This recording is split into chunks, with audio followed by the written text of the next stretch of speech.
તો અમદાવાદમાં માળી સમાજનો સ્નેહમિલન કાર્યક્રમ યોજાયો, જેમાં માળી જનસેવા ટ્રસ્ટ દ્વારા સ્નેહમિલન કાર્યક્રમ યોજાયો હતો।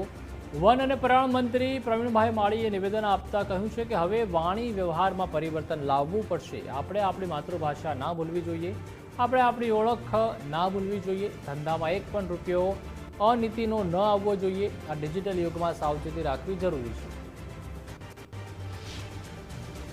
समाज जनसेवा ट्रस्ट द्वारा आज वेजलपुरना लोकप्रिय धारासभ्य અને અમિતભાઈની વિશેષ ઉપસ્થિતિની અંદર સમાજ સન્માન સમારોહ કાર્યક્રમ કર્યો। સમાજ આવનારા સમયની અંદર યુવા પેઢી સારી રીતે પોતે ધંધો વેપાર કરી શકે, સારા સંસ્કારો કેળવી શકે। આવનારા સમયની અંદર સમાજ જે વિકસિત ભારતનો સંકલ્પ છે એના સાથે રહીને તાલથી તાલ મેળવીને આગળ વધે એ પ્રકારેની વાતચીત સમાજના લોકો સાથે કરી છે।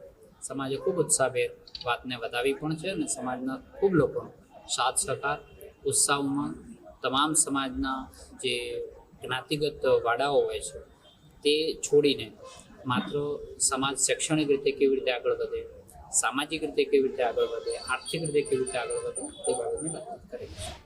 તો સ્નેહમિલનમાં ધારાસભ્ય અમિતભાઈ ઠાકરે પણ નિવેદન આપ્યું છે। પ્રથમ વખત માળી સમાજને પ્રતિનિધિત્વ મળ્યું છે, પ્રતિનિધિ લાંબા સમય સુધી ચાલશે તેવો વિશ્વાસ વ્યક્ત કર્યો। માળી સમાજ સનાતન ધર્મનું અલગ ઘરેણું છે। જ્યોતિબા ફૂલે જેવા મહાન વ્યક્તિ બની ગયા।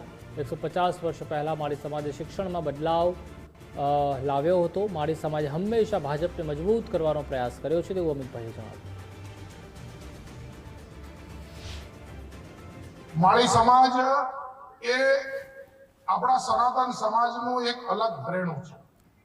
લક્ષ્મીદાસજી મહારાજ એ જે પ્રકારે આપણા સૌ માટે આપણા આરાધ્ય છે એ જ પ્રકારે આ સમાજમાંથી જ્યોતિબા ફૂલે અને સાવિત્રીદેવી ફૂલે, મને હમણાં પ્રવીણભાઈ કહેતા હતા કે દેશના પહેલા મહાત્મા, માત્ર 2 લોકોના મહાત્મા કીધા, પણ એમાં પહેલા મહાત્મા જ્યોતિબા ફૂલે હતા।